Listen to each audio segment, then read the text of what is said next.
But where are you really from? A podcast about the Asian American struggle. I'm Angela Lynn. And I'm Jesse Lynn. And welcome to But Where Are You Really From? Yes. Obviously, we are all still stuck in quarantine. Trump announced that the whole country is to shelter in place until the end of April now, at least. So we have to try to stay sane. Let's talk about how we've been trying to stay socially connected with people in this totally in your house environment.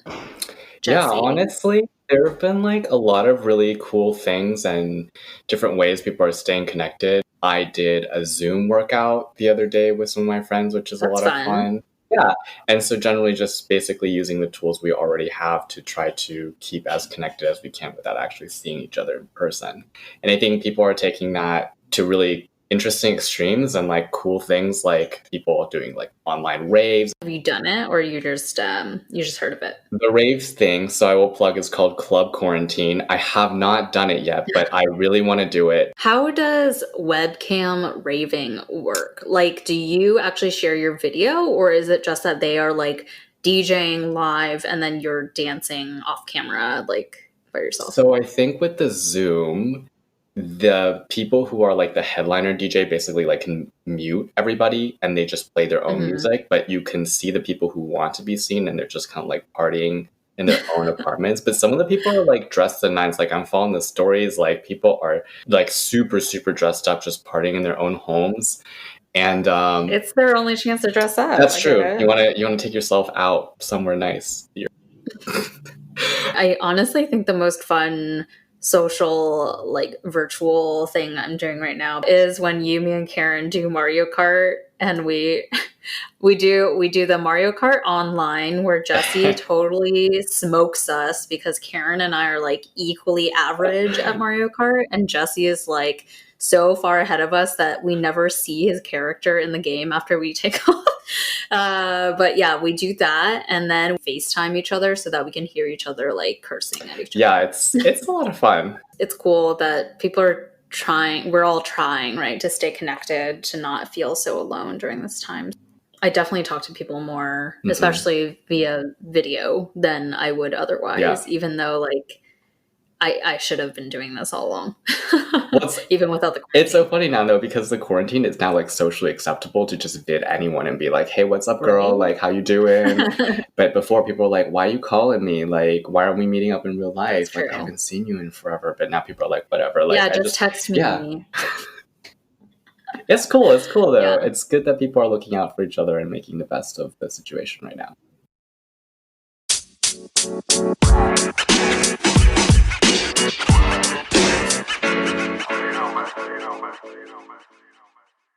Our main topic today is something that's pretty near and dear to us. It's definitely played a big role, I think, in both of our lives. So we're going to talk about mental health and the importance of therapy in our lives.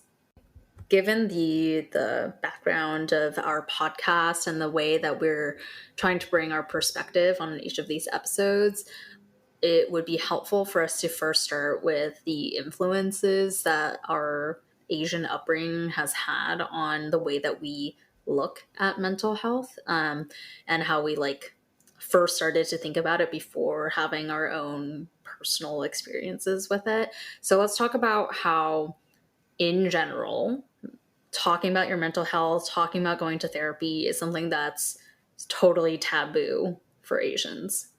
Yes, it definitely is. It's 100% something that I never talked about to any of my family members when I was growing up. So much so that, honestly, I probably didn't even know what a talk therapist or psychologist was until maybe middle school or high school, when you started to actually study those topics. But those particular fields of medicine were not really a thing. It just didn't really exist for me and my family either. How about you? Yeah, same. What's interesting is that my brother actually studied psychology as his major in college. And what's interesting is that I feel like my parents were chill with him having that major as like a from like an educational standpoint. But when we would have big serious issues within our family and my brother would bring up like we should probably see a therapist like as a family and start working through a lot of this stuff, that's when it all started coming out. Like there was so much rage I feel like behind my parents when they were arguing with him about like that is not something that we do. Like that is shameful to ask for help, and like it's not something that you should be sharing with the outside world because those are private matters and like not to be given out to some external person. That's the perspective that they gave me early on. I have to totally agree with that. For sure, your personal thoughts and your feelings, I also echo what you were experiencing as well, because with my family and my parents, we never really discussed serious topics outside of my family, and really the raw emotional topics we only discussed like between, myself, my mom and my dad. And it's funny that you brought that up, because sometimes they can be very, very brutal. In fact, I remember a lot of the times when we would be having really just emotionally hurtful conversations for between me and my dad, he would say like, you shouldn't be upset. No one will ever be as honest with you than a family member will be. Hmm. And that kind of like brutal level of honesty, I feel like is kind of all of the pent up emotion like coming out to those few people who are only deemed acceptable to talk to about those particular emotions. Let's dig into why that is. My hypothesis is that it has a lot to do with the Chinese, but I think it is broader Asian mentality of like saving face. Of, you want to present a certain carefully curated sense of self to the outside world that's like respectable and reflects well on the family versus like internally you might be going through a lot of turmoil and like other bullshit and drama, but that's private and that's not to be shared outside because otherwise you'll be causing your family to suffer from the shame of like you showing those deep dark secrets to the outside world. That's where I think it largely stems from, but what do you think? I agree with that in the sense that, and what we already talked about in our initial episode, is there's a sense of collectivism versus Mm-hmm. individualism, and the feeling that your emotion doesn't really belong just to you. It belongs to all those people who are in your collective, in your family. And so I think sometimes our family members, especially those who immigrated to the US, tend to downplay their individual emotions and kind of read to how everyone else is feeling about the particular subject, and then just kind of subjugate themselves to that particular emotion, even if it's not necessarily congruent to what they're feeling. Is there like a specific time that's coming to mind when you say that? I mean, I can definitely think of like many, many family situations, just like regarding kind of end of life care with my grandparents. Mm, Like, it's like one of those topics that you would imagine that would people would be very, very passionate about and yeah. very, very upset about too, because you're making decisions for somebody at the very, very end of their life. But a lot of the actual communication between my parents and my aunt and uncles was not necessarily emotional. Like, it was very, very dry. Mm. But as part of the family member, you can see like kind of behind the scenes the negotiations and the frustrations and the sadness. It's like everyone was going through something, everyone was feeling something, but I think everyone was keeping it in for the sake of the family and for the sake of making the right decision on this, on like the end of life care. You have to watch The Farewell. At least a third of the movie is like kind of related to that topic that you're talking about. It is largely about the like joint decision of how to proceed with a very sick elderly family member, but they talk a lot about kind of like the acceptable range of emotion to be showing during that time to that like simultaneously shows that you care and that you're suffering, but not so much that you're bringing down everyone else and like kind of making yourself a burden in that situation by being so emotional. So I really think, I already told you many times, I really think you should watch that movie. Well, It's so good. surprise, I did watch it this week, so I can comment on it. I thought it was a pretty good movie, and I definitely see a lot of what happened there playing out in my own family.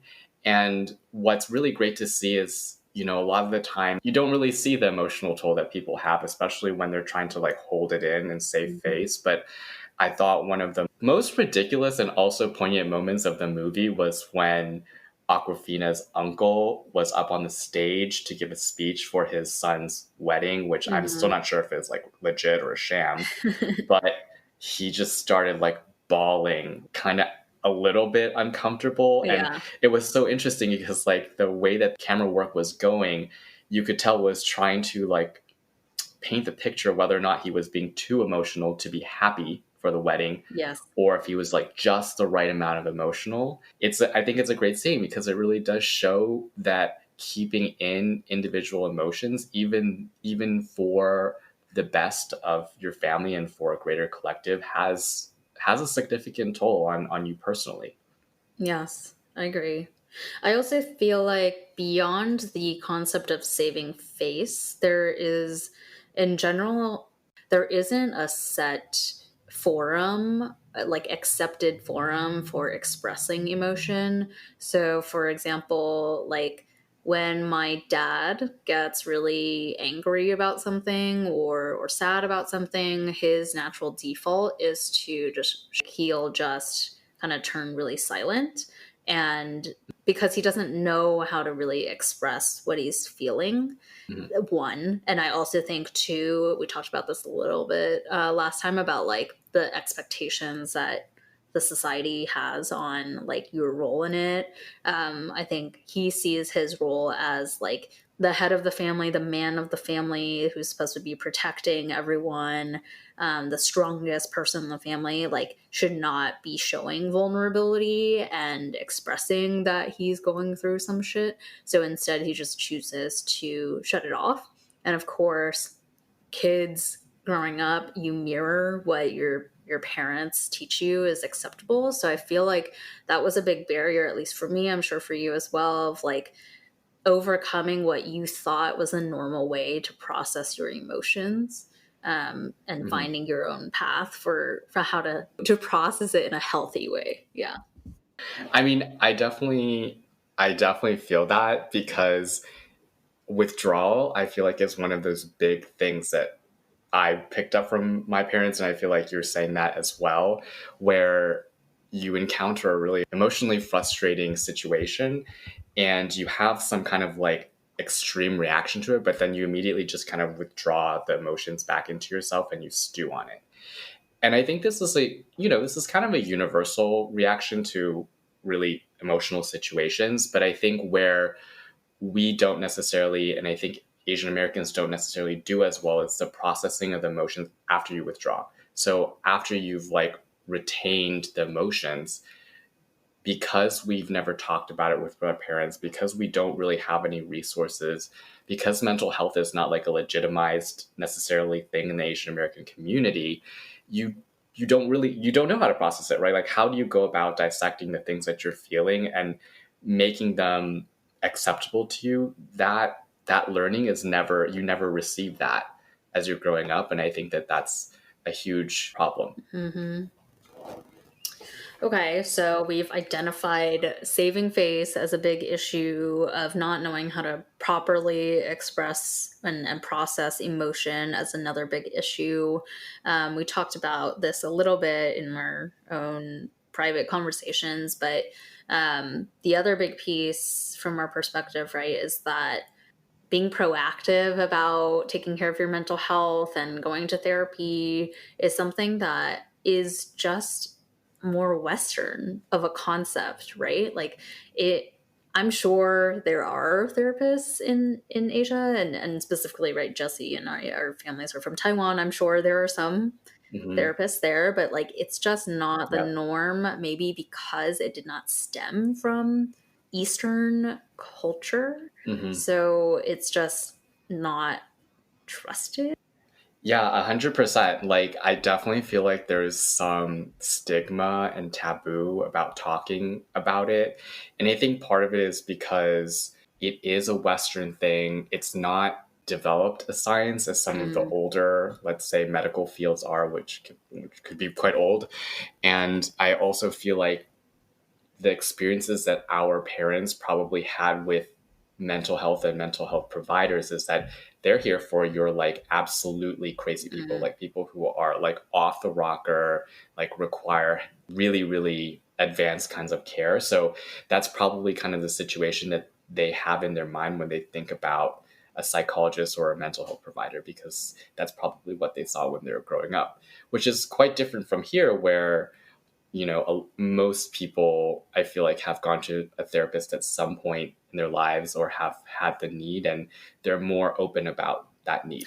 Yeah, I do think it's definitely more common in the United States, but I also feel like it's evolved a lot over time. Like, speaking just from a personal perspective, looking at like my network, right? Like, if I look back at the last 5 to 10 years, I feel like that's when therapy has started breaking down the walls and taboos even within Western culture. Like, I think generally baseline Western cultures are more in favor of going to therapy than Eastern cultures by far. But I do also think it is like a relatively more recent thing that even Mm-hmm. here people are like, oh, it's normal. Yeah, I'm going to therapy this week, as if it's not a big deal.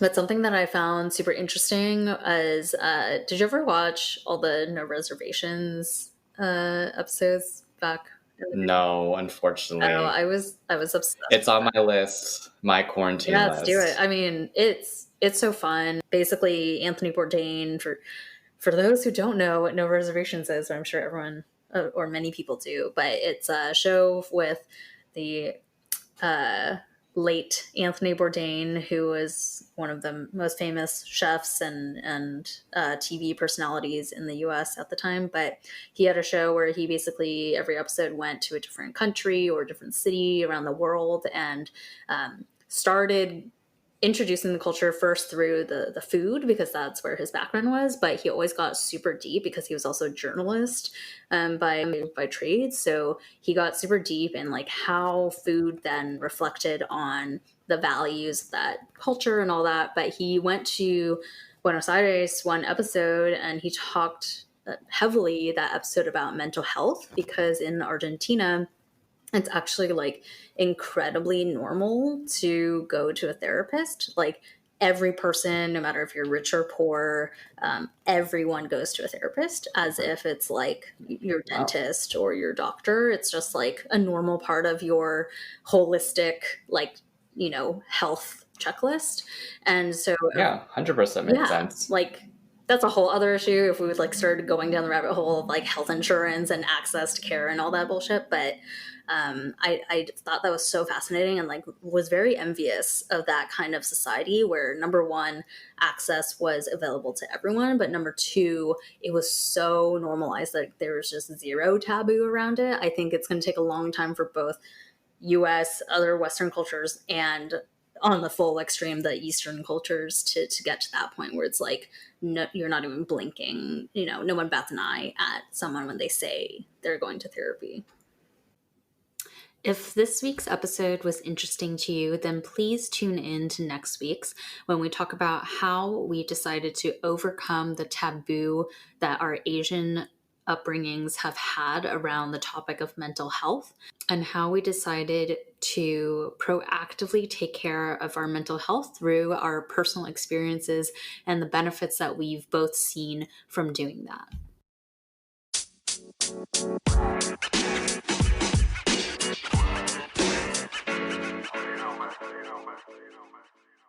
We are now in our fortune cookie closing section because it's always great to end on a sweet treat. Fortune cookie. What are we closing with today, Jesse? Well, we're going to be talking about what we're listening to this week. But before we tell you that, let us know what you are thinking about our personal topic today. Please subscribe to us on Spotify. That'll make sure that you automatically get pushed our latest episodes. And if you can like and follow us on Instagram, we're going to start posting some fun quotes and other content on there. So we'd love if you could follow us there. It's at Lynn Family Reunion. Awesome. So tell me, what have you been listening to? My Favorite Murder, which is not a small podcast, so probably a lot of people listening to this have heard of it. But I have always been super fascinated by like true crime and like serial killers and all that stuff. And these women are just so Not a serial killer here. you're not? But no, these ladies are super fucking funny, and you never would think that comedy and murder should go together. Like when someone first told me to listen to that podcast, I was a little offended when they told me the title of it, My Favorite Murder. I was like, who the fuck named this?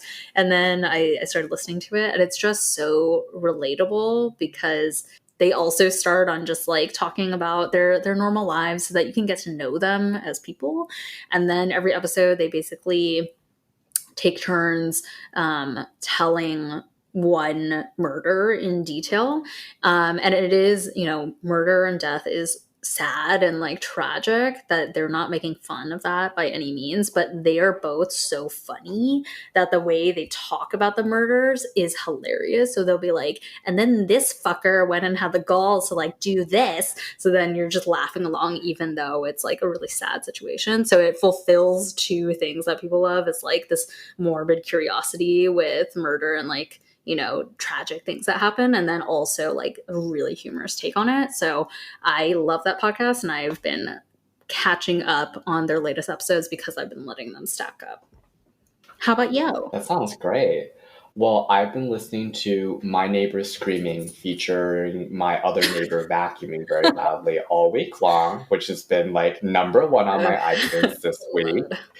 But no, in all seriousness, last Friday, I believe, Dua Lipa dropped her new album, and obviously all the gays are here for it. I'm here for it. I've been listening to it like nonstop on repeat, like all week long. It's just really fun. Like, it's fun music to go out to, which makes it kind of sad because I can't go out, but it's fun to like just listen to it at home and like listen to it for workouts, listen to it and just dance by yourself. Do you think it'll be featured in the next virtual rave? Do I think maybe, probably, yeah. It's super gay. All the gays are on it.